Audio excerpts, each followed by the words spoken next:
Raffi, seorang pemuda miskin asal Jawa Timur, nekat berangkat ke Amerika lewat jalur ilegal demi menghidupi ibu dan adik perempuannya yang sakit-sakitan. Selama 3 tahun ia bekerja keras sebagai tukang cuci piring dan pengantar bahan makanan, hidup dalam bayang-bayang deportasi. Suatu malam, saat sedang mengantar pesanan makanan ke sebuah gedung kantor federal, Raffi justru terjebak dalam razia imigrasi besar-besaran. Ia ditangkap oleh Officer Madison Reyes, polisi imigrasi muda berdarah Amerika Latina yang terkenal galak, dingin, dan taat aturan. Namun pertemuan itu bukan akhir, melainkan awal dari segalanya. Madison melihat sesuatu yang berbeda dalam diri Raffi, tatapan jujur, ucapan tulus, dan ketulusan yang membuat hatinya ragu dengan pekerjaannya sendiri. Madison mulai menyelidiki kehidupan Raffi secara diam-diam, dan tanpa disadari, ia jatuh cinta. Mereka menjalin hubungan terlarang di balik jeruji sistem hukum. Namun saat Madison mulai menolong Raffi keluar dari tahanan dan menyembunyikannya, seorang atasan mulai mencurigainya. Hubungan mereka pun terancam terbongkar.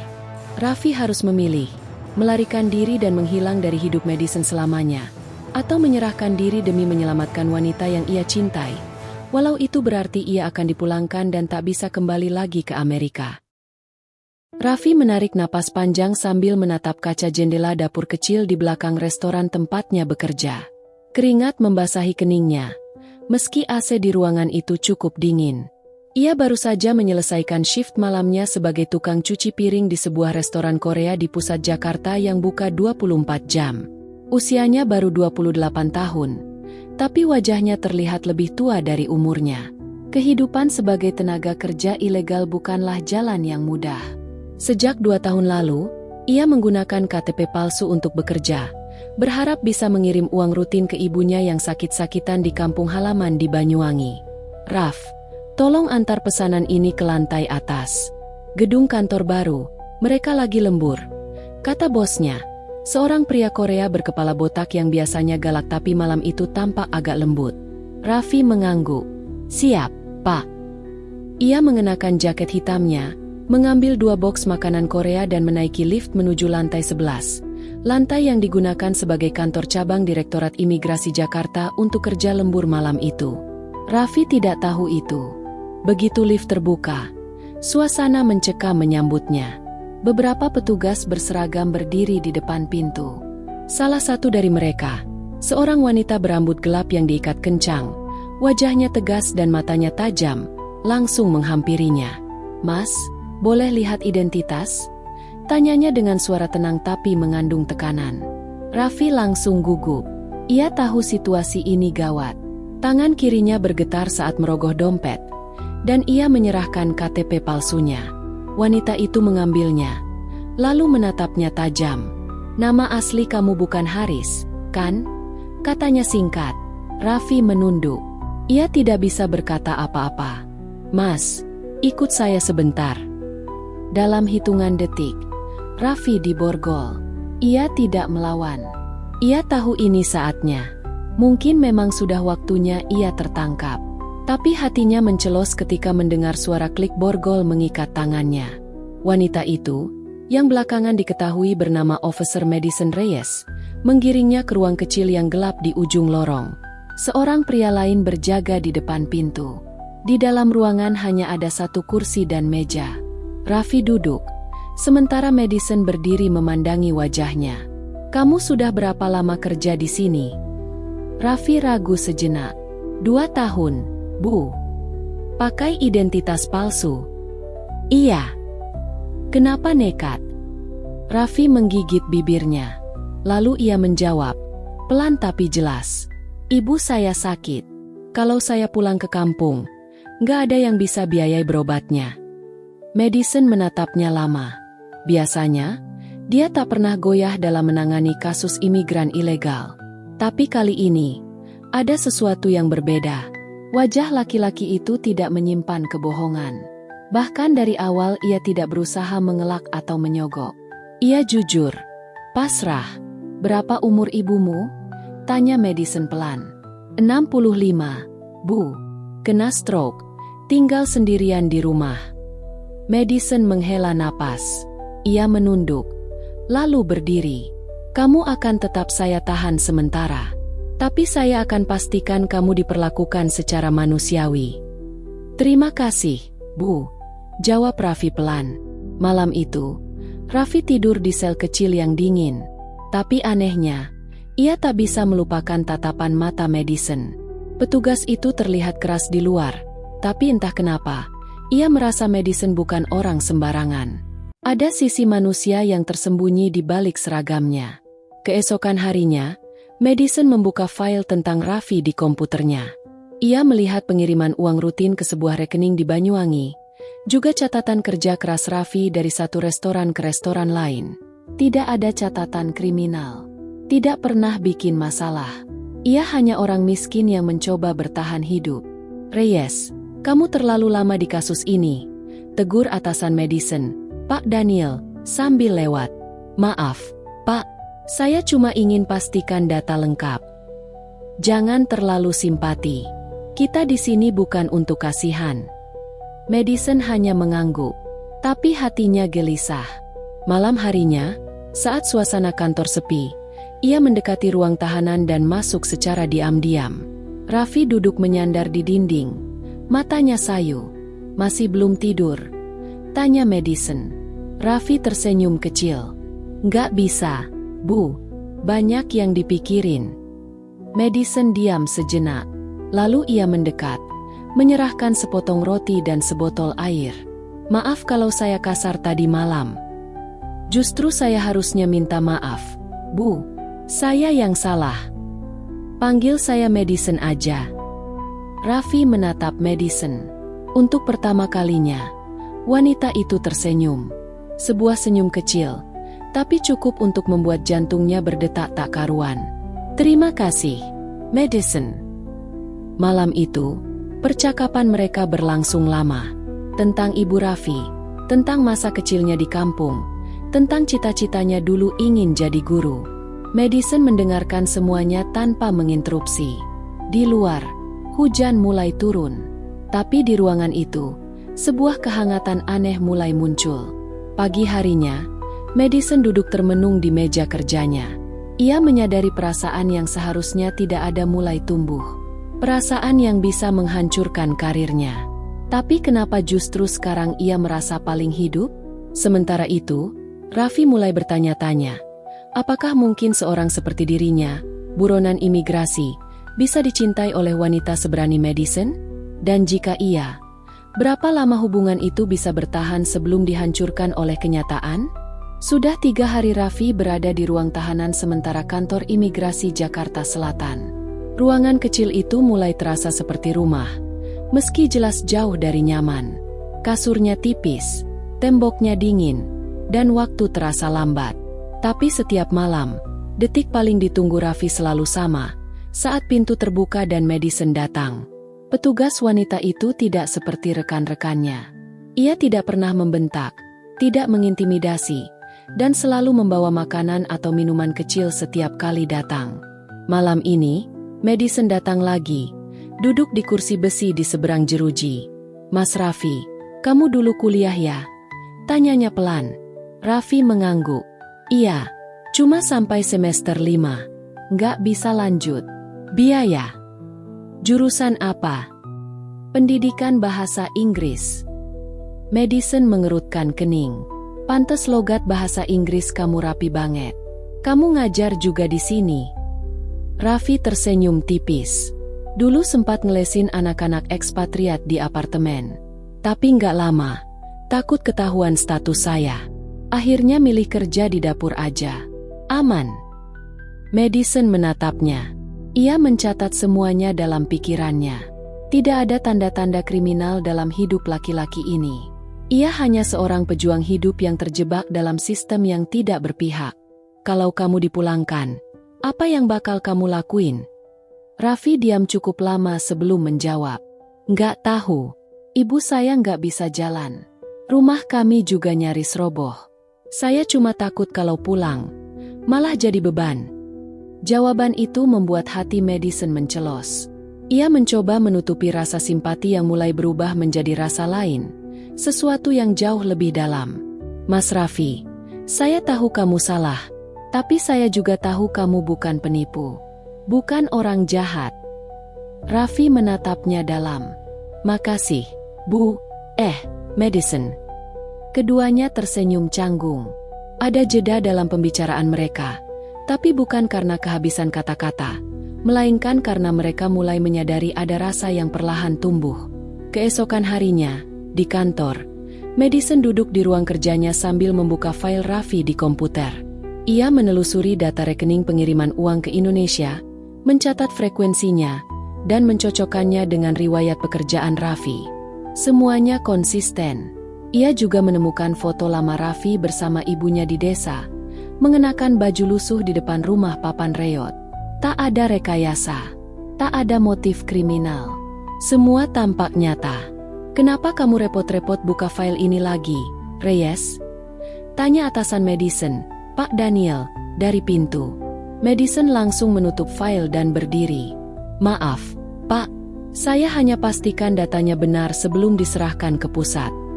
Pak Daniel masuk ke ruangan. Saya tahu kamu petugas yang teliti, tapi jangan terlalu terbawa perasaan. Kasus kayak gini udah sering. Mereka pintar mainin simpati. Madison mengangguk. Walau dalam hati ia tak setuju. Saya dengar kamu sempat ke ruang tahanan tengah malam. Tanya Pak Daniel lagi. Nadanya penuh curiga. Madison menahan napas. Saya hanya mau pastikan dia baik-baik saja, Pak. Jangan sampai ada masalah. Madison, karir kamu panjang. Jangan hancurkan hanya karena satu orang. Siap, Pak. Pak Daniel keluar, tapi kata-katanya menancap dalam. Madison sadar posisinya mulai berbahaya.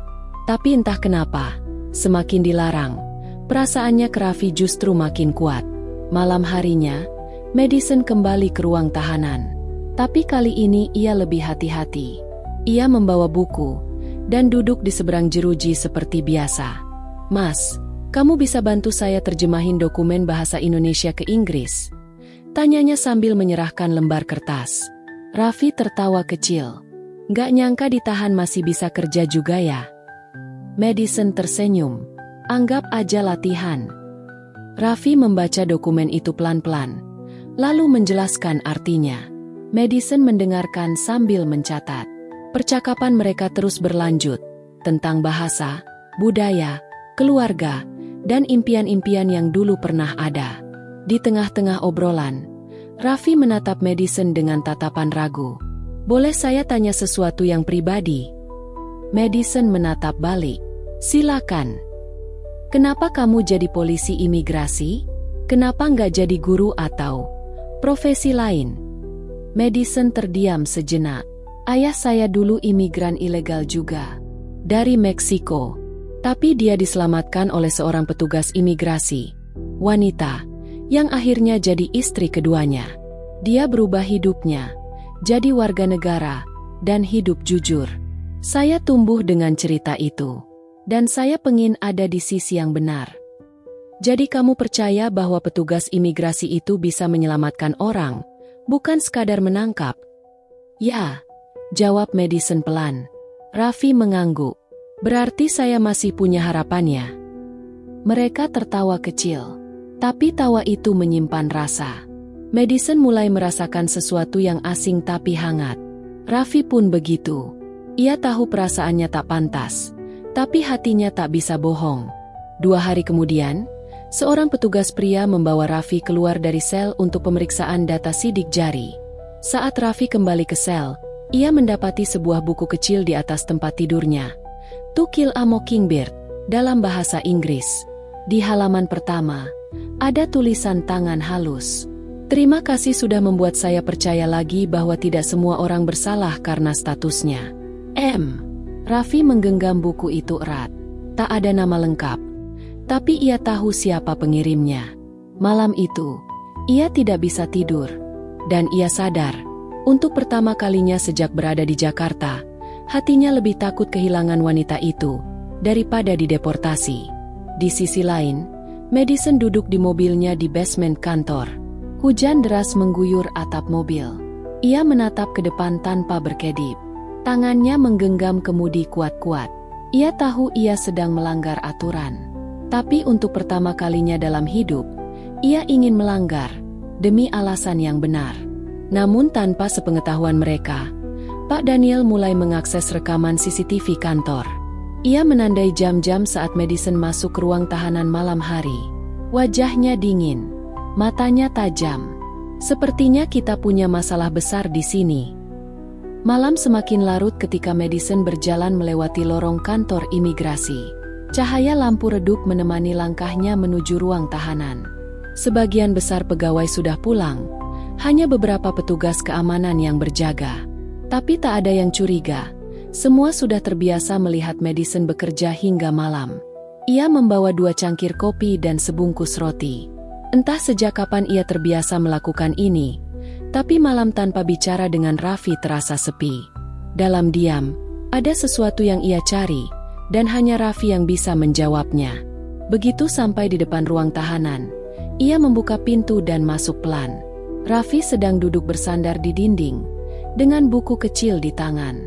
Saat melihat Madison, wajahnya langsung berubah cerah. "Wah, malam ini dapat kopi ya?" Raffi tersenyum. Madison duduk di bangku besi di depan sel. "Hari ini hujan.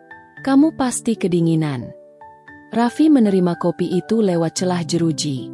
"Terima kasih. Lagi. Gimana bukunya?" "Berat sih, tapi menarik. Saya suka cara tokohnya memandang keadilan." Madison tersenyum kecil. "Aku juga. Itu buku pertama yang bikin aku ingin jadi polisi." Hening sejenak. Raffi menatap Madison lama. Kali ini, ia tidak hanya melihat seorang petugas. Ia melihat sosok wanita yang mulai mengisi pikirannya siang dan malam. "Madison," ucapnya pelan, "kenapa kamu begitu baik ke aku?" Madison terdiam. Ia mengalihkan pandangannya ke lantai, lalu menjawab, "Karena kamu orang pertama yang membuatku ragu akan semua prosedur yang selama ini kuikuti." "Maksudmu?" "Biasanya, setiap imigran ilegal yang kutangkap, aku selalu yakin mereka pantas dideportasi. Tapi kamu beda, Raffi. Kamu jujur. Kamu tidak menyakiti siapapun. Kamu cuma pengin bertahan hidup." Raffi menunduk, lalu berkata pelan, "Kalau aku boleh jujur, aku takut sama masa depanku. Tapi lebih dari itu, aku takut kehilangan kesempatan untuk kenal kamu lebih jauh." Kalimat itu membuat jantung Madison berdegup tak karuan. Ia menatap Raffi, mencoba mencari jawaban di wajah itu, dan ia tahu perasaan ini nyata. Bukan kasihan, bukan iba. Ini sesuatu yang lebih dalam. "Tapi ini salah, Raff," bisik Madison. "Aku petugas. Kamu tahanan. Hubungan kita nggak mungkin." "Tapi kita manusia," jawab Raffi.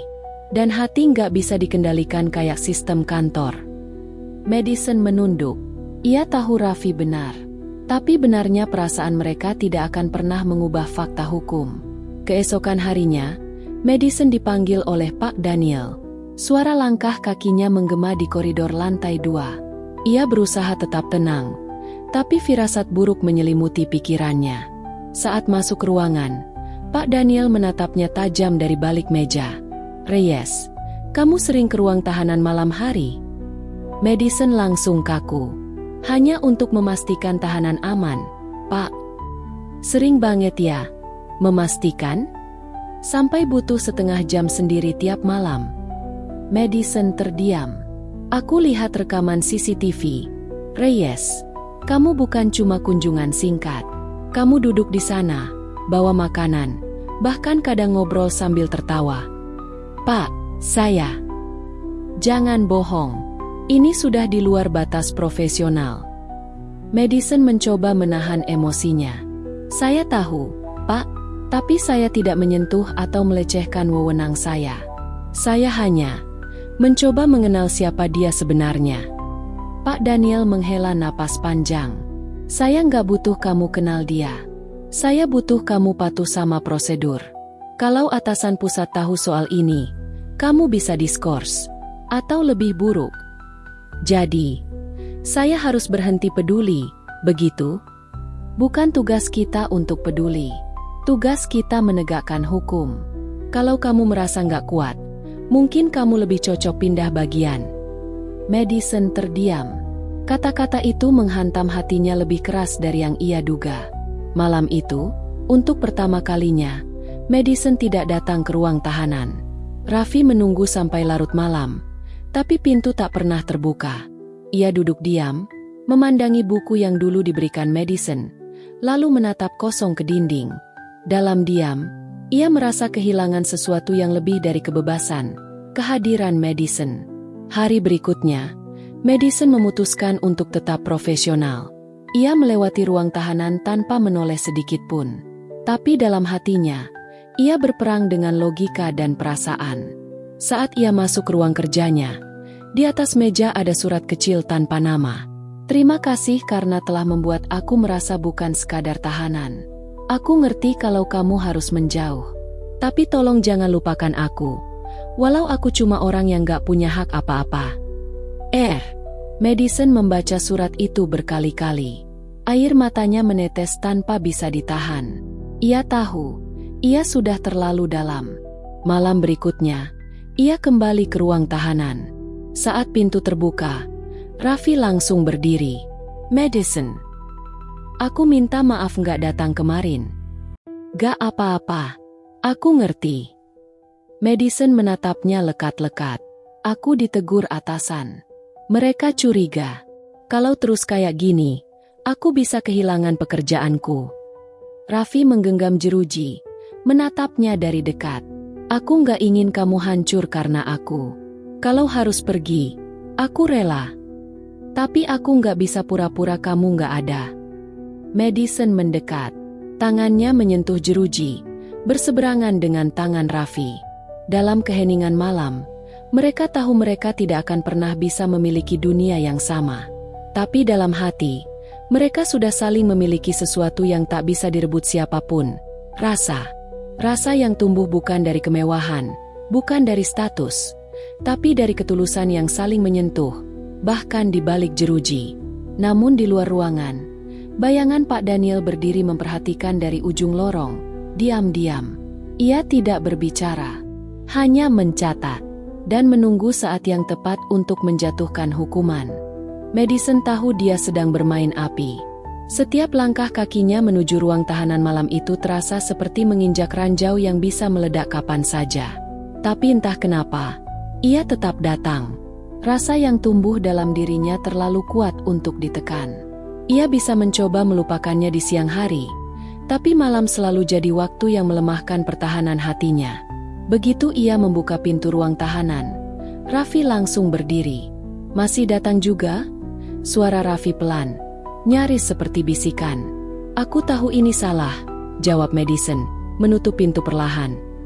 Tapi rasanya lebih salah kalau aku pura-pura kamu gak berarti apa-apa. Malam itu berbeda. Mereka tidak banyak bicara. Hanya duduk berhadapan dalam diam, dengan tatapan yang lebih jujur dari 1000 kata. Dan untuk pertama kalinya, Madison membuka jeruji kecil itu dan masuk ke dalam sel. Ia duduk di sebelah Raffi. Jarak mereka hanya beberapa sentimeter. Kenapa kamu berani masuk? Tanya Raffi pelan, seolah takut nafasnya sendiri bisa merusak momen itu. Karena aku pengin percaya kamu, jawab Madison. Dan karena aku pengin tahu gimana rasanya duduk di sebelah orang yang bikin aku ragu sama semua prinsip hidupku. Raffi tersenyum kecil, tapi wajahnya tetap serius. Kamu tahu risikonya? Madison mengangguk. Aku tahu, tapi kadang, hal yang paling benar adalah yang paling dilarang. Raffi menatapnya. Lalu tanpa banyak kata, ia mengangkat tangannya, menyentuh rambut Madison yang sedikit jatuh di dahi. Madison tak menghindar. Justru ia menutup matanya, merasakan hangat yang selama ini asing baginya. Dan di malam itu, di dalam ruangan dingin dengan dinding beton dan jeruji besi, mereka berciuman. Bukan ciuman yang terburu-buru atau penuh nafsu, tapi ciuman yang lahir dari kerinduan dua jiwa yang saling menemukan satu sama lain dalam situasi yang tidak biasa.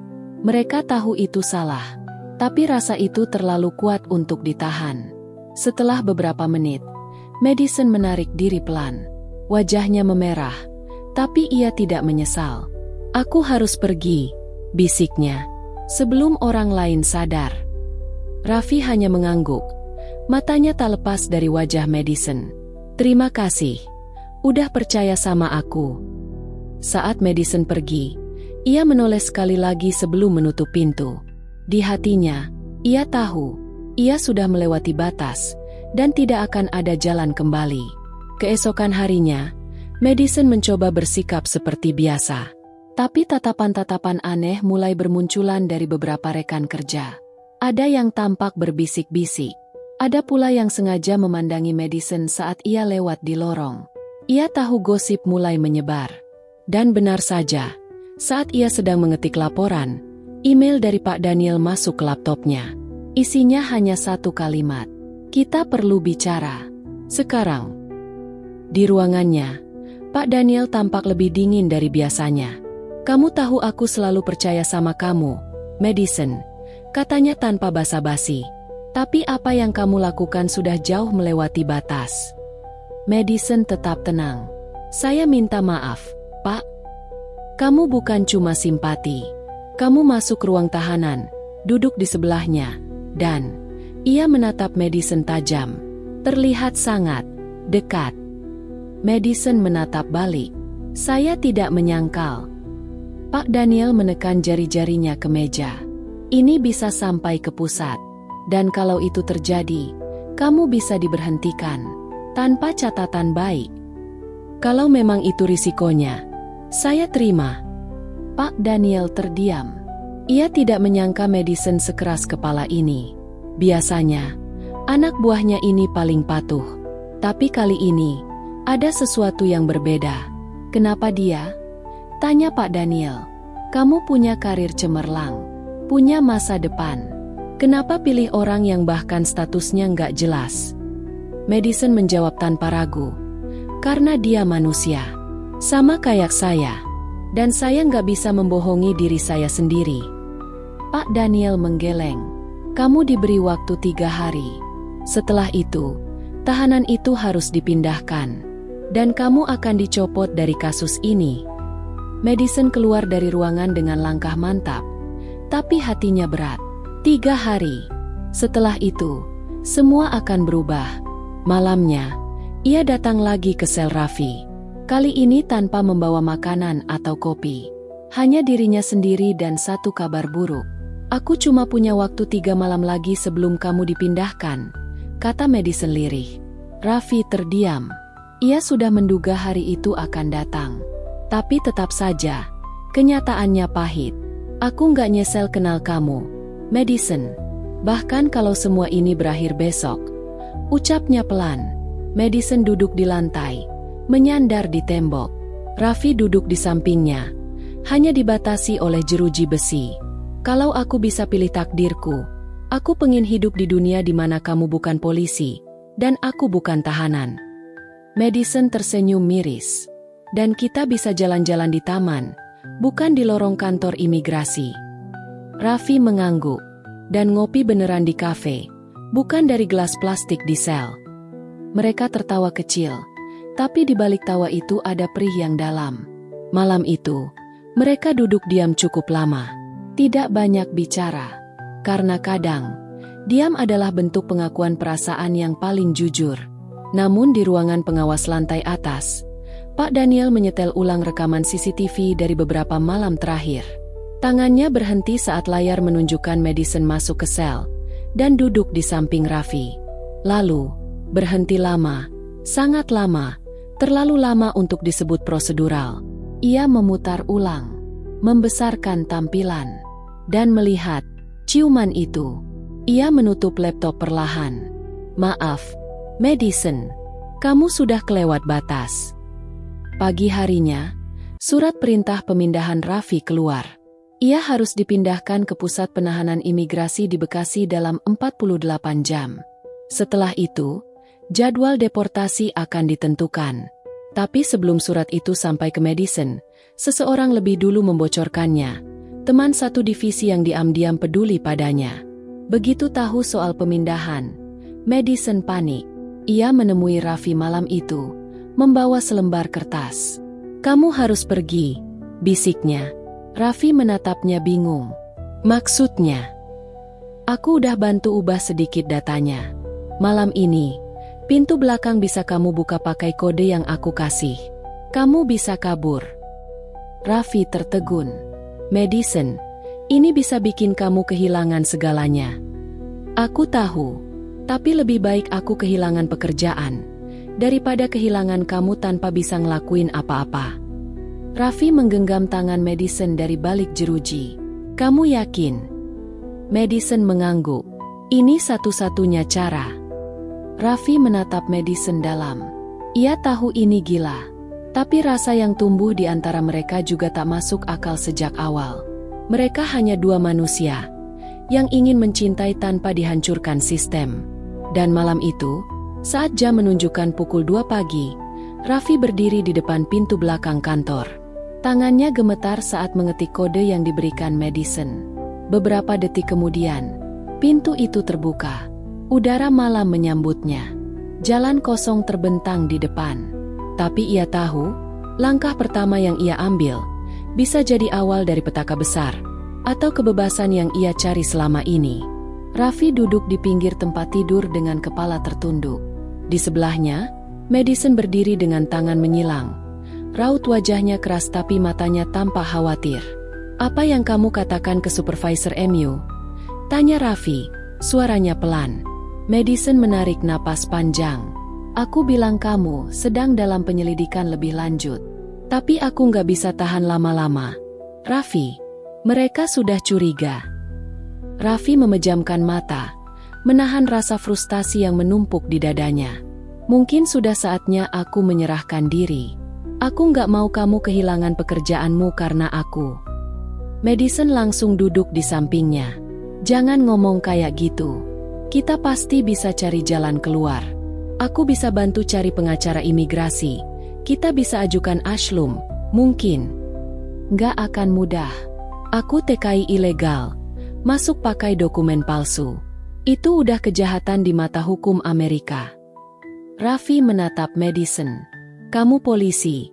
Kamu tahu itu. Madison menunduk. Kali ini dia tidak bisa menyangkal. Malam itu mereka tidak tidur. Mereka hanya duduk di ruang tamu kecil apartemen Madison yang sunyi, ditemani suara jam dinding yang terus berdetak. Masing-masing tenggelam dalam pikirannya sendiri. Paginya, Madison mengantarkan Raffi ke rumah temannya, Reza, sesama TKI yang tinggal di pinggiran kota. Reza tidak banyak tanya. Dia tahu betul betapa bahayanya hidup sebagai imigran ilegal. Ketika Madison pamit, dia berbisik, hati-hati, mereka bisa ikuti kamu. Setelah Madison pergi, Raffi duduk bersama Reza di dapur kecil itu.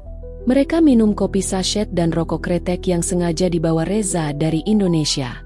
Gue tahu lu suka dia, Vi. Tapi lu sadarkan, hubungan lu berdua tuh kayak nyalain api di dalam gudang bensin. Ucap Reza. Raffi tertawa kecil, getir. Iya, gue sadar. Tapi gue nggak bisa pura-pura nggak sayang sama dia. Reza mengangguk pelan. Ya udah, kalau lu niat, jangan setengah hati. Tapi jangan bikin dia hancur juga. Cewek bule gitu, mana ngerti susahnya hidup kita. Raffi menatap temannya. Dia ngerti, Res. Dia nggak kayak yang lain. Sementara itu di kantor imigrasi, Madison dipanggil oleh atasannya, Letnan Parker. Pria setengah baya itu menunjukkan beberapa laporan yang mencurigakan. Aku nggak butuh polisi yang terlibat secara emosional dengan subjek investigasi. Apa kau ngerti maksudku? Madison menatap Parker. Ya, Pak.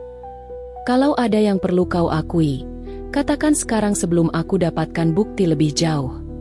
Madison menggigit bibirnya. Ia ingin membela diri, tapi tahu Parker tak akan menerima penjelasan apapun yang terdengar personal. Ia hanya mengangguk singkat dan keluar ruangan dengan jantung berdebar kencang. Sepulang kerja, ia langsung menyusul Raffi. Di sana, ia langsung memberitahu semuanya. Mereka tahu, kata Madison cepat. Terus apa yang akan kamu lakukan? Aku harus lepaskan kamu. Madison menahan napas. Aku bisa kehilangan segalanya. Raffi, tapi aku nggak nyesel udah kenal kamu. Raffi mendekat, menggenggam tangannya. Aku juga nggak nyesel kenal kamu, Matt. Tapi ini saatnya kita berpikir realistis. Lalu apa? Kamu mau lari lagi? Habis itu apa?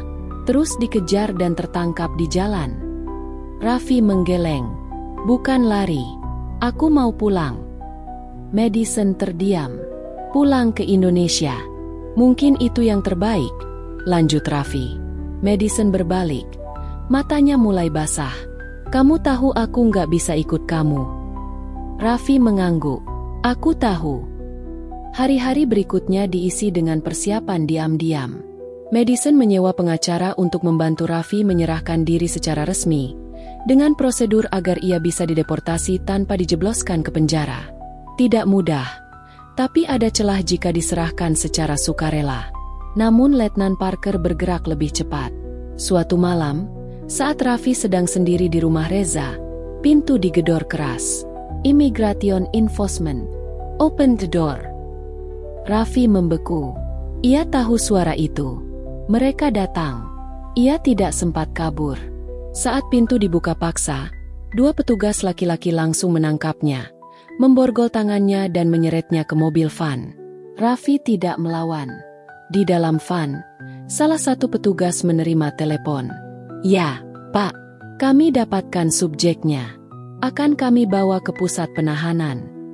Setelah telepon ditutup, pria itu memandang Raffi. Kau pikir bisa main-main dengan sistem? Raffi tidak menjawab. Keesokan paginya, Madison mengetahui kabar penangkapan itu dari Reza yang panik menelpon. Madison langsung meluncur ke pusat penahanan imigrasi. Ia bertemu Parker di lobi. Aku minta izin bicara dengan Raffi, pinta Madison. Parker menatapnya dengan dingin. Kau sudah terlalu dalam, Reyes. Kau seharusnya ditangguhkan sementara. Biarkan aku bicara dengannya sekali saja, desak Madison. Setelah beberapa menit hening, Parker akhirnya mengangguk. 5 menit. Di bawah pengawasan. Madison berjalan cepat ke ruang interogasi. Di sana, Raffi duduk dengan tangan terikat di meja. Wajahnya lelah, tapi ia tetap tersenyum saat melihat Madison masuk. Aku minta maaf, ucap Raffi cepat. Kenapa nggak kabarin aku kalau mereka datang? Suara Madison pelan tapi tajam. Kalau aku kabarin kamu, kamu pasti coba bantu. Dan itu akan makin bahaya buat kamu. Aku nggak mau itu. Madison menunduk. Aku udah siap hadapi risiko, Raffi. Aku nggak siap lihat kamu hancur karena aku. Beberapa detik sunyi. Aku akan dideportasi, Matt. Mungkin dalam seminggu. Pengacaramu bilang aku bisa ajukan voluntari departure. Setidaknya aku nggak akan dipenjara dulu. Madison mengangguk, menahan air mata yang mulai menggenang. Terima kasih karena udah percaya sama aku, kata Raffi lirih. Terima kasih karena udah bikin aku merasa hidup, jawab Madison. Mereka hanya sempat saling tatap sebelum pintu terbuka dan Madison dipanggil keluar. Hari-hari berikutnya penuh persiapan. Madison mengurus semua hal yang bisa ia bantu. Tiket, dokumen pengantar, dan bahkan uang saku kecil untuk Raffi bawa pulang ke Indonesia. Pada hari keberangkatan, mereka bertemu di bandara, di ruang karantina terakhir sebelum Raffi naik ke pesawat. Tidak ada pelukan, tidak ada ciuman. Hanya genggaman tangan dan tatapan yang panjang. Aku akan baik-baik saja, kata Raffi. Madison mengangguk. Walau air matanya tidak bisa ditahan. Kalau takdir kasih kita kesempatan lagi, aku akan kembali atau kamu datang. Madison mengangguk lagi, mencoba tersenyum. Pesawat akhirnya lepas landas. Dari jendela, Raffi menatap langit malam Amerika untuk terakhir kalinya. Ia tahu, kisah ini belum berakhir, tapi untuk sekarang, inilah akhir yang paling aman bagi mereka berdua. Raffi berdiri di depan jendela kamar kecil tempatnya tinggal di rumah kontrakan belakang warung milik Bu Nani. Tangannya menggenggam kuat ponsel yang tadi baru saja menerima pesan dari nomor tak dikenal. Pesan itu hanya singkat. Kami tahu kau di mana. Bersiap. Tubuhnya gemetar. Bukan karena takut tertangkap, tapi karena dia tahu ini bukan sekadar ancaman. Sudah terlalu banyak yang harus ia lindungi, termasuk wanita yang kini perlahan mengisi hidupnya, Madison. Di seberang kota, Madison duduk di ruangannya yang sunyi di konsulat Amerika. Sejak kejadian di pelabuhan, ia semakin sering merenung. Tatapan Raffi sebelum melarikan diri itu bukan tatapan orang yang bersalah. Itu tatapan seseorang yang terdesak, seseorang yang sedang melindungi. Laporan tentang Raffi telah sampai ke atasannya, dan kini penyelidikan internal sedang digelar. Bahkan Madison sendiri diperiksa secara diam-diam. Ia tahu, waktunya bersama Raffi semakin sempit. Hari itu, langit Jakarta mendung. Raffi memutuskan untuk menemui Madison satu kali lagi, sebelum semuanya terlambat. Ia menyamar seperti biasa, mengenakan topi lusuh dan jaket hitam robek. Ia menunggu di bawah jembatan layang tempat biasa Madison melintas menuju kosnya. Madison muncul dengan wajah cemas. Begitu melihat Raffi, ia langsung menarik lengan pria itu dan menyeretnya ke lorong kecil tak jauh dari sana. "Apa kamu gila? Mereka bisa mengawasi tempat ini," bisik Madison panik. "Aku nggak punya banyak waktu," ucap Raffi cepat. "Aku dapat pesan ancaman. Mereka tahu aku di sini." Madison menghela napas berat. "Aku sudah ditekan. Aku bisa kehilangan pekerjaanku kalau ketahuan bantu kamu." Raffi menunduk. "Itu sebabnya aku kesini. Aku nggak mau kamu kena masalah karena aku." "Raffi, aku mau nyerahin diri." Madison terdiam. Jantungnya seperti berhenti berdetak sesaat. "Apa? Kamu serius?" ucapnya lirih. Raffi menatapnya. Mata coklatnya yang jujur dan dalam menembus hati Madison. "Aku nggak bisa terus lari. Hidupku udah kayak bayangan, Matt. Dan sekarang kamu jadi sasaran karena aku. Aku nggak mau itu." Madison menggigit bibirnya. "Tapi kalau kamu ditahan, kamu bisa dideportasi. Aku lebih pilih pulang dengan kepala tegak daripada terus sembunyi sambil nyeret kamu ke dalam bahaya." 2 hari kemudian, di kantor imigrasi wilayah Jakarta, sebuah pertemuan rahasia diadakan. Madison menggunakan sisa kekuatannya sebagai petugas konsulat untuk mengatur penyerahan diri Raffi dengan jaminan proses yang adil. Tidak ada ekspos media, tidak ada perlakuan kasar, hanya dokumen dan hukum. Raffi datang dengan mengenakan kemeja putih pinjaman dari Bu Nani. Ia tampak bersih dan rapi, tapi raut wajahnya tetap tenang meskipun sorot matanya menyeratkan kesedihan. Madison menyambutnya di depan kantor.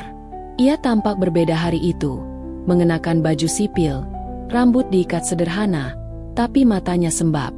"Kalau nanti kamu pergi, aku nggak tahu kapan bisa ketemu kamu lagi," ucap Madison lirih. Raffi mengangguk. "Tapi aku nggak akan pergi diam-diam.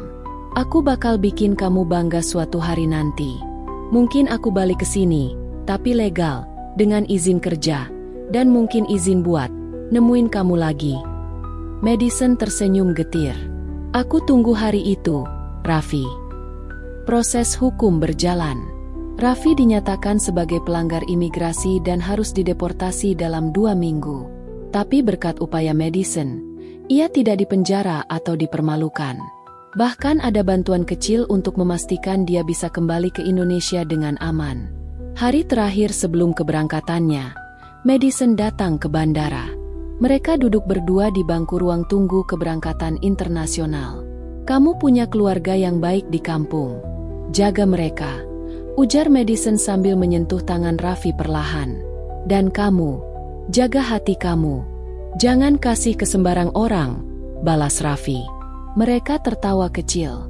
Tapi tawa itu cepat mereda oleh panggilan boarding pesawat. Raffi berdiri, menatap Madison satu kali lagi. "Aku akan balik, Matt. Aku janji." Madison mengangguk. Air matanya mengalir. "Aku percaya kamu." Raffi melangkah menuju gerbang keberangkatan. Ia tak menoleh lagi, tapi Madison tahu cinta mereka tidak berakhir di bandara itu. Cinta mereka hanya tertunda.